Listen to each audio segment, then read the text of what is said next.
Fireside Chat. First, I want to say happy Mental Health Awareness Month. May is Mental Health Awareness, and we are excited because this is a time that we really get to elevate issues around mental health in our communities. And so today we have a school psychologist with us, Dr. Michellle, and she's going to be talking to us about the work that she's been doing out in Fulton County, as well as overall some ways that we can understand the symptoms of mental health and what we are seeing and some places we can go to get help. So I'm excited about today's fireside chat. Do us a favor and share this message out if you can. If you are on LinkedIn or Facebook, we want to make sure that we're elevating and amplifying this message. So share it to your friends, family, and networks. And also engage with us throughout this conversation. We want to hear your thoughts. We want to hear your feedback. So whether you're watching this live or you're watching the replay, please comment so we can read through your comments and answer them. And don't forget to subscribe to our YouTube channel, as well as follow us on all social media platforms at iRaise.org. Dr. Michellle is in the building. It's great to be here. Happy Mental Health Awareness Month. Yes. And let's do some good life affirming work together today. Yes, I'm excited about our talk today. And I want to just introduce you formally. I know you've done so much work over the years. I learned before we went live that you became a school psychologist long time. So you've seen the trends of mental health across a generation and decades. And I really want to pick your brain. So let me just formally introduce you. Dr. Michellle Morancie, I don't know if I said that right, Yeah. is native, I got it, native New Yorker who now calls District 7 in Sandy Springs her home, which is in a metro Atlanta area. For those that don't know, she retired from the New York City Department of Education after 28 years as a school psychologist before moving to Georgia in 2014. She worked briefly with Fulton County Schools as a school psychologist before establishing a private practice that specializes in providing therapeutic services for women suffering from depression. She's a first generation American. Dr. Morancie was born in Brooklyn to parents who migrated from Trinidad. They ingrained in her the value of a strong education and were strict about school attendance and pursuing college after graduation. So she received her bachelor's degree in psychology from Wesleyan University and then attended NYU, where she received her master's in school psychology and a PhD in applied psychology. During her tenure with the New York City Public Schools, Dr. Morancie's provided mentor services to the psychologist and training program and supervised psychologists who were preparing for state licensure. She has taught on the college level, including serving as an adjunct professor of psychology with the College of New Rochelle, Baruch and Medgar Evers College of the City University of New York, and Stevens Institute of Technology. She also facilitated court mandated parent trainings workshops with the Women's Prison Association in New York City. Dr. Morancie is a proud parent to three adult sons and one granddaughter. It's incredible. Her sons all attended public school in Brooklyn and have gone on to attain degrees from some of the nation's most prestigious institutions, such as Harvard University, University of Delaware, and Cornell University. What an accomplishment! That's so. I love reading that. That made me smile. Anything else that I left out, Dr. Morancie, that you want to include in there? You hit everything. I think when I listened to it, it's like I've done a whole lot of stuff. Um, Yeah. and I'm about to have a grandson Huh? this month. So I'm excited about that. Congratulations. Second grandchild. Wow. And that's legacy right there. Just Hmm. and what and wealth. It really is wealth being able to see your grandchildren and your kids and see them flourish. And it is a testament to your parenting. So Thank you. Thank you. absolutely. Well, let's jump into our first question, Okay. Dr. Morancie. You've been a tenure as a school psychologist in New York City, and also briefly in Fulton County, which is in Metro Atlanta area. I'm wondering, have you seen any trends that have been similar or anything that has been different around mental health in Fulton County and in New York City? Um, the first thing I noticed when I moved here, when I was working at Fulton County Schools, is that counseling wasn't offered Hmm. for students Yeah. because they didn't have staff to Mm. provide it. And I was used to being able to do that. I think it's one of the 13 related services that IDEA offers, says that we have to offer. And I was kind of upset that they didn't offer that. But there's also a lot of support from the community in terms of mental health clinics that go into the schools to provide counseling for the kids. And then um, the culture in the South is very different Hmm. from the Northeast. For sure. So when I was first doing private therapy in Atlanta, like we were talking about, that Hmm.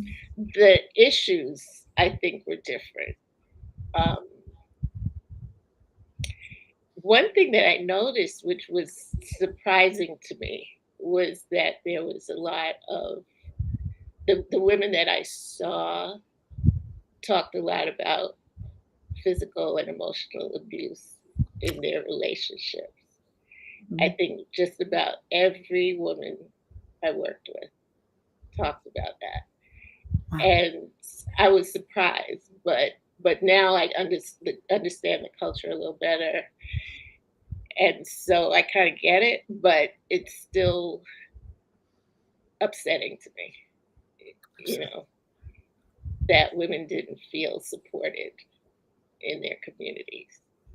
Wow. Can you talk a little more about that and what have you noticed have been some of the symptoms of emotional and physical abuse in a woman that you've worked with as a psychologist? What have been some of the symptoms, as well as some of the techniques that you have employed working with that population?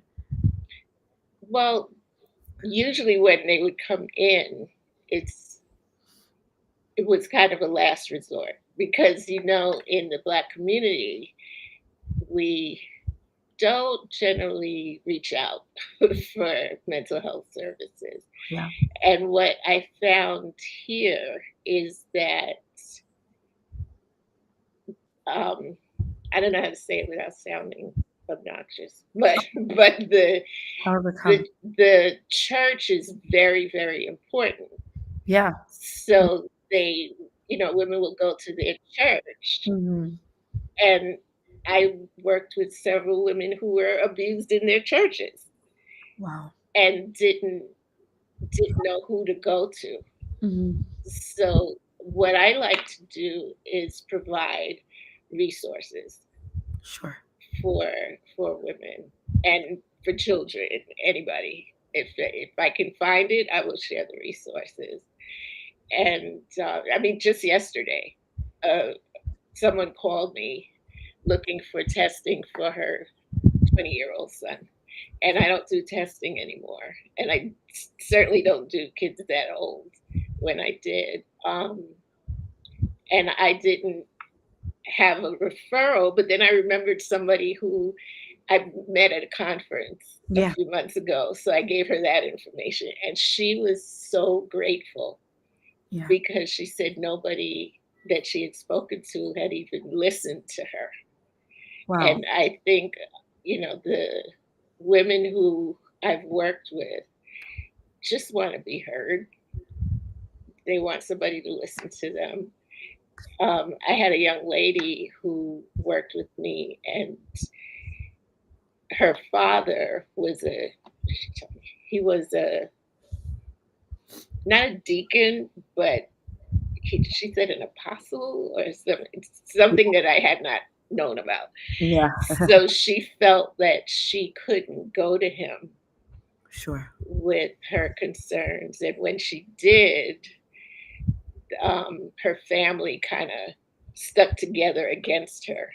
And they weren't acknowledging that she had lost her mom when she was 16 Mm, and needed to talk about that. There was nobody to talk to. So she got more and more depressed. She dropped out of school, and it took us a while to get her back on a good track. But she told me she's doing well. She's doing well now, which I'm really, really happy about. So that's what I try to do for women is listen to them and give them the support in whether it's just through me or through the community, looking for resources in the community. thank you for that answer, Dr. Michellle. And I think what stands out to me is the fact that people, in the Black community, as you mentioned, and especially in the South, the church is it's such a epicenter for Yeah. all things, whether it be education or mental health or these things. I think we've seen this, and we've had a segment 2 years ago on mental health and faith, and we Hmm. brought in pastors and apostles and bishops to come in and talk about the issue of mental health and how they've dealt with it in their churches. And I think one of the things that came out of that series is that bishops and pastors have continuously talked about the fact that they are not specialists if they don't have the degree in mental, Right. and that people that are dealing with things like depression and anxiety, suicide ideation, and post-traumatic stress disorder should go and seek mental health support in addition to seeking healing in the church. So I love that you brought that out. That really stand out to me. Yeah, I can imagine that when you haven't had a training in how to deal with such serious mental health issues, Yeah, it must be overwhelming and frightening to somebody. What do I say? How do I not make it worse? yeah, So I'm glad that they are starting now to refer to trained counselors. yeah, yeah. Uh, Absolutely. And one of my passions, Dr. Michellle, is seeing churches be able to integrate mental health Hmm. to their overall community, whether it be through referral, like you talked about, or whether it be having someone in the church that is Yes, a trained psychologist, yes, and that's part of their congregation that might be able to take on some part-time contracting work, yeah, provide some sessions to some of the congregants. yeah, absolutely. In fact, I just heard at the church that I attend that they have a counseling ministry with trained Oh, people. So that's wow. like I was so happy to hear that. And I was like, okay, how could I volunteer to be part of that? Yeah. That's incredible. That's incredible. So, another question I'm thinking of, and it's sort of part of the run of show, but you've been a psychologist over a few decades now, and I'm sure you have seen some trends in the Black community as it relates to mental health, be it the type of interventions we're using, or be it the way that we're providing treatment and services. I'm wondering if you can speak to some of the changes that you've noticed over the years. Has there been any progression in the Black community around mental health treatment and interventions? I would say absolutely there has. And, when I started out, people didn't want to talk about it in the community. If you went to a therapist, there was the idea that you were crazy Yeah. and I don't need to go. I can work it out for myself. And that has changed a lot.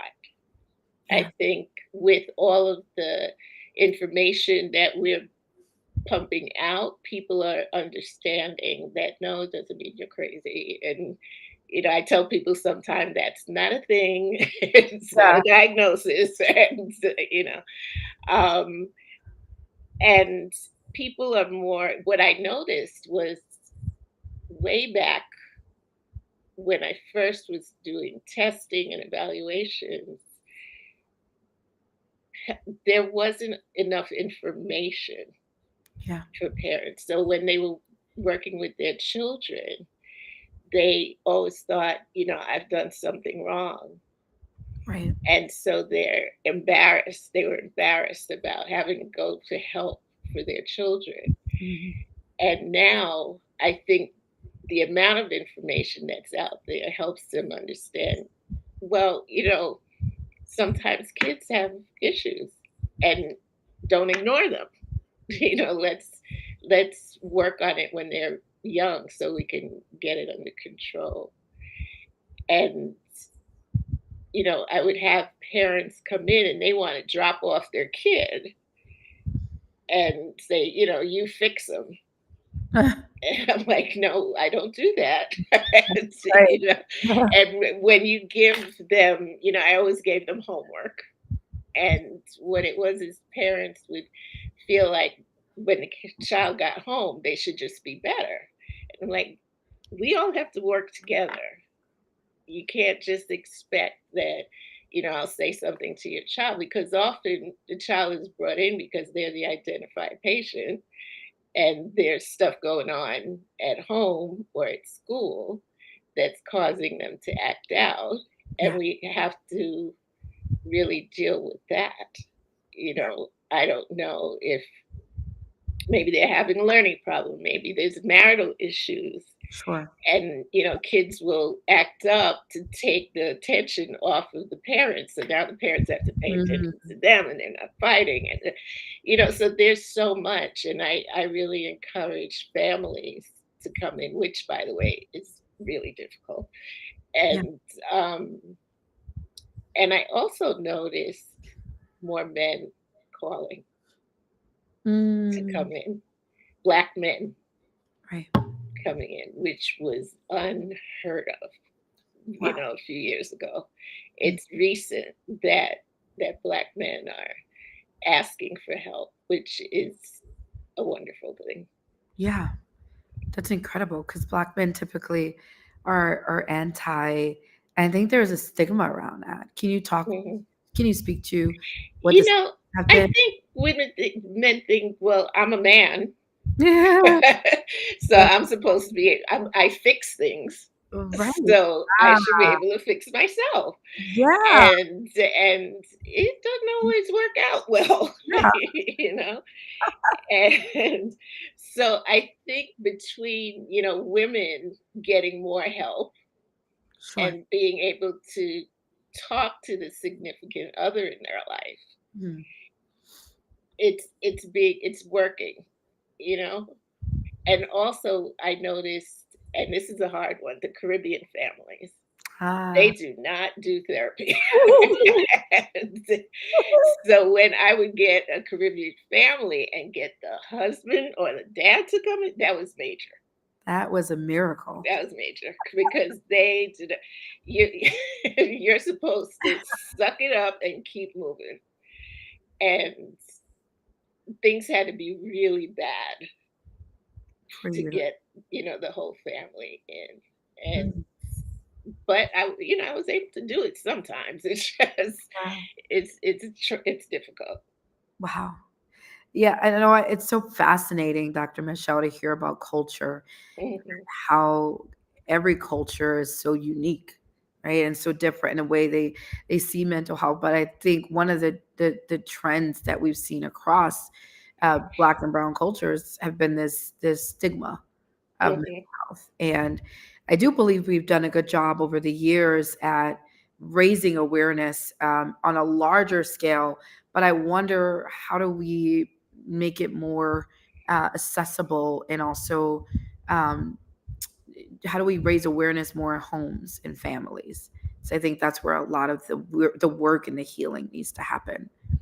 I think what I'm seeing now is a lot of information being put out in schools, Yeah. in the communities, that encourages families to say, yeah, something is not right, and Yeah. there's something we can do about it. We can ask for help. We can go to a clinic, or we can go to someone at the school, and they can help us or help me to do better with my family. And I think we're doing a good job about that.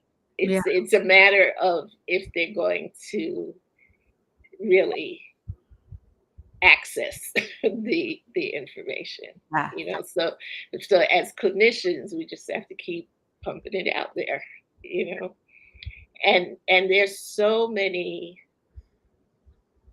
different issues, when we were talking about culture and how different cultures handle things differently. Different cultures experience schools differently. Oh yeah. you know I was thinking about a young lady who I met years ago. She had come from Jamaica. This is when I was in New York.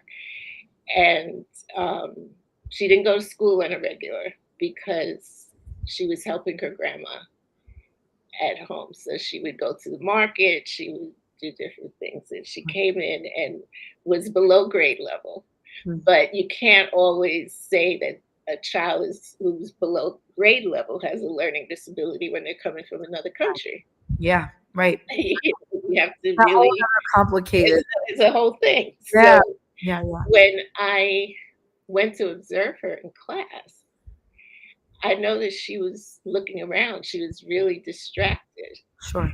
And I'm like, what is going on? So I asked her, what's going on? She said, it's so pretty in there because there were things on the walls. There was student work, there were Ah, pictures, there was artwork hanging from the yes. ceiling, and she was fascinated by it. So she would just sit Ah, and look at what was going on in the classroom. And what I remembered was I had gone to Jamaica years before and visited some of the schools. mhm. And the schools were very different. They were set up very differently. The classes were much bigger. Mm. They were very stark, and learning was by rote, which it wasn't here. That I saw elementary and middle school.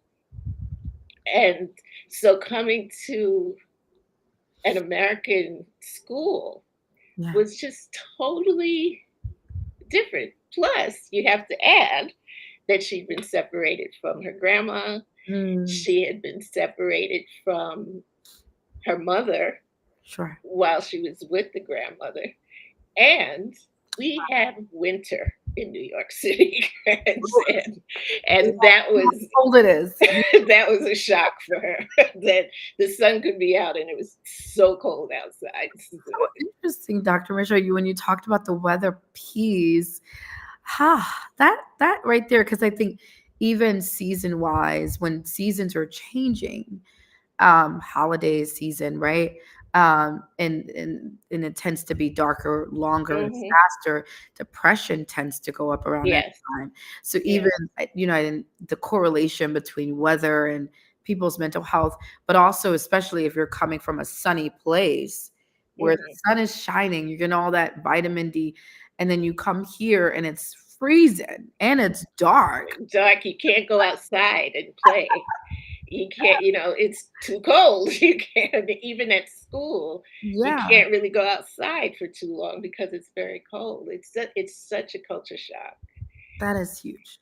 And we have to remember that as clinicians and educators Yeah. when we're working with kids from other countries. Where are they coming from? What was it like for them, and how is it different now, and how can we help them to adjust, and Sure. how much time do we give to adjust? Yeah. I love that. And it was something you said that the parents say, fix my kid. And it's so interesting when I hear this because we run a integrative mental health program through my organization. and we work with tons of schools in New York. And I think a lot of times there's such a disconnect. Oh, it's been 3 months. Why are the kids Right. better? Yeah. We can't just, this is a lifelong journey. It takes time. Healing is a process. Yeah. Yeah. And I especially there's all these tools, and our tools are typically invisible, right? right. They're not like the tools that the doctor uses per se, Hmm. but yet we have all these tools that we use that are not visible, right? We're Yeah. on the mind and the heart. You can't see that. And it also takes much longer to heal Yeah. when it's not And as I would teachers would say that to me. Why isn't this child sitting and behaving? yeah. So what I did was I had my assistant make a magic wand Oh, and I kept it in the corner. So when, so when a teacher came in and said, "You need to fix this child," and I would take it and go, I swipe it over the kid. all my And I social was like, "I don't know, it's not working. I don't know what to tell you." So, so then they would get it that, well, I love that. I think that's going to be my gift to my social workers this year. I'm going to just package them some wands, put it in their offices so yes. they save time explaining to schools because it really is a disconnect, right? That Mhm, poof, they're better, especially if mhm, kids have gone through complex, chronic uh trauma, intergenerational trauma. That takes time, mhm. years really, to help heal through that. Yeah. And it requires the parents' participation because Oh, they yeah. may say, "Oh, it may get a little bit better," and then the parent will say, "Oh, well, we don't have to go to counseling anymore." Well, you kind of do. He has to keep it in place, and then we're back in a few months or years. They come back. So yeah. So get that magic wand. You ma a magic wand. I think they'll love it. Uh, Yeah. we're wrapping up. We have, like, 3 minutes left, but Oh my gosh, that was it's fast. yeah, but it's Mental Health Awareness Month, and I want you to, maybe help parents out that might not be as open to the idea of mental health, or just people in general that maybe they might be dealing with something internally, but perhaps they haven't yet been ready to make that step to seek Mhm. help or a counselor. There's any advice that you can provide or give them? I would tell them that it never hurts to talk to somebody. You can decide, well, I'll just go once Yeah, and see what it's like because it's that fear of doing something different. And everybody around you may be saying, "Oh, you can handle it, or you can do this," or you're self-medicating, which is huge. And and maybe you talk to somebody about that so that you can be better at home for your family if you stop self-medicating. mm, And I think, I've had people come in who are very, very nervous about talking to somebody, I don't need to talk to a stranger, you don't mm, know. And at the end of a session, they're like, this was good.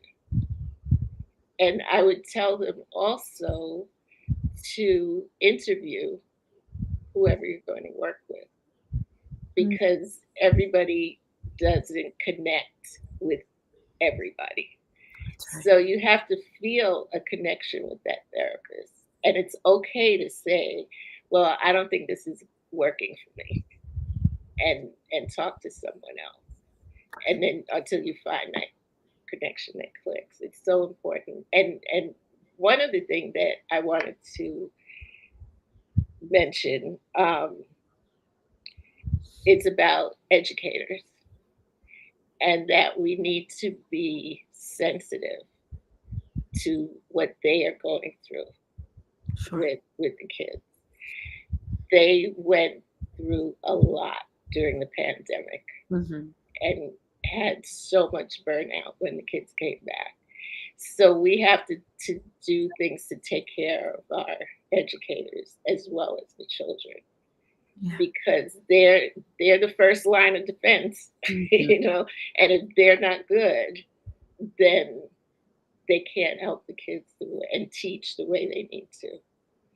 Yeah. So I would encourage that as well. So good. That's so good, Dr. Michellle. The two things that you mentioned, self-medicating, stop self-medicating, right? Um, Mhm. it's a real thing. People It is. turning to, sometimes it's not drugs, sometimes it's not drinking, maybe it's addiction through Mhm. other means, maybe it's relationships. Some people are self-medicating through so many other ways, um, Yeah.